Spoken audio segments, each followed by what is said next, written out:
Hi, I'm Grant Course from Seascope Fisheries Research. We're a small company that undertake marine monitoring on behalf of people like Marine Scotland and Scottish Natural Heritage.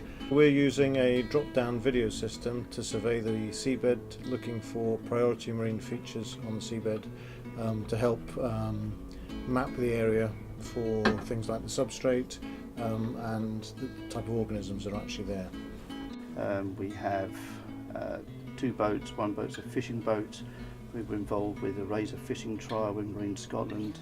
We get involved with this sort of work with Marine Scotland, and if we're not doing anything else, we go scallop diving.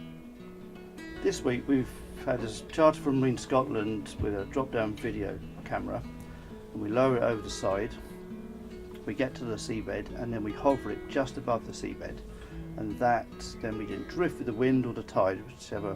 We try and keep the drift down to half a knot, and then the scientists study the footage, and then we recover it after 10 minutes, and then move on to a next site, and we try and get as many sites in as possible. But some of the sites are a few miles apart, some are only a few hundred yards apart, so it depends on where we are as to how many we can do in a day. The main problems we've had this week is the west coast weather. It's been very windy with quite a lot of swell, so we've had to struggle to get to places, and then when we get there it's calm enough because we're in lee shores all the time. We'll always keep it safe, but the wind is still strong, and the wind wants to blow the boat very fast, sort of 2 to 3 knots, and I have to keep going astern to try and slow the boat down and try and keep the umbilical for the camera not in our propeller. So in here my biggest challenge is driving the boat in the wind and keeping, so all this video footage gets looked at later on by somebody in an office, I presume, and they just see a nice gentle drift across.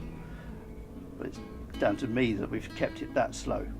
So that's my challenge, which I enjoy. That's my job, that's what I'm being paid for.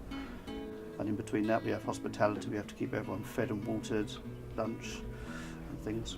So we've had a challenging week trying to do soup and stuff in rough weather.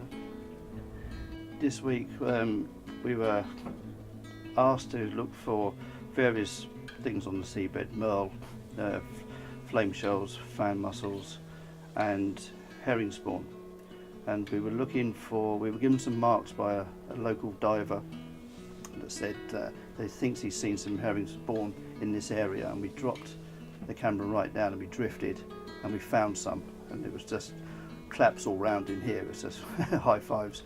And then we drifted again and tried somewhere a bit just further north, and we found some more. A bit further south we found some more. So that was the highlight, and it was like a mat laid on the seabed with eggs in it. A very sort of sticky mat. It was a very weird thing. I've never seen it before, so that was definitely the highlight of the trip so far.